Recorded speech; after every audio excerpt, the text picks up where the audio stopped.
असलामुअलैकुम की हाल है सज्जनों तो मित्रों तो बेलियो मैं सरमा भट्टी तो तुसी वेख रहे हो सरमा भट्टी ऑफिशियल। अच्छा सज्जनों तो मित्रों बेलियो अज तुहानूं मैं एक शहर दिखाना वा। देखो लोग अपने पेड़ की खातर की कर रहे हैं, ठीक है। तो मैं इतों गुजरता पाया सी, इत्थे कित्थे आटा दे रहे हैं, फ्री आटा दे रहे हैं, ठीक है। मैं तो गुजरता पाया सी ते लोकी लैना दे विच पता नहीं कहते ने किन्ने को मर गए ने। एक बजुर्ग सी वो भी खबर आई सी, बजुर्ग सी वो भी मर गया सी लैन दे विच फ्री आटा लेंदा लेंदा। वो कहते ना पेट की खातर पता नहीं की करना पैंदा ते अज यकीन करो पता लग गया, सही गल है।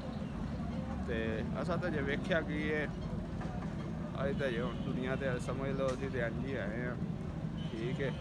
तो वेखो लोकी इन्नी वाम है ना, इन्नी वाम है ना, तुहानूं दिखाना वा इंशाअल्लाह।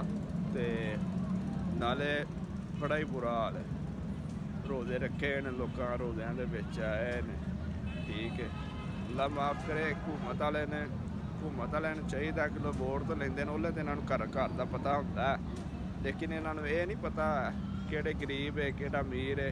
चल उन्हां दे घर जाके आटा ही दे आवी, ठीक है। तो उंज तो बड़ा साहस करते हैं, उंज तो कहते हैं असीं यह कर देना वो कर देना, लेकिन सारे ना सारे अपने कुर्सी हासिल करते हैं बस।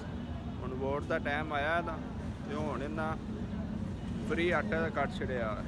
तो इमरान खान सी, इमरान खान है, तो इमरान खान ने उन्हें फ्री लंगर कट छड़िया सी।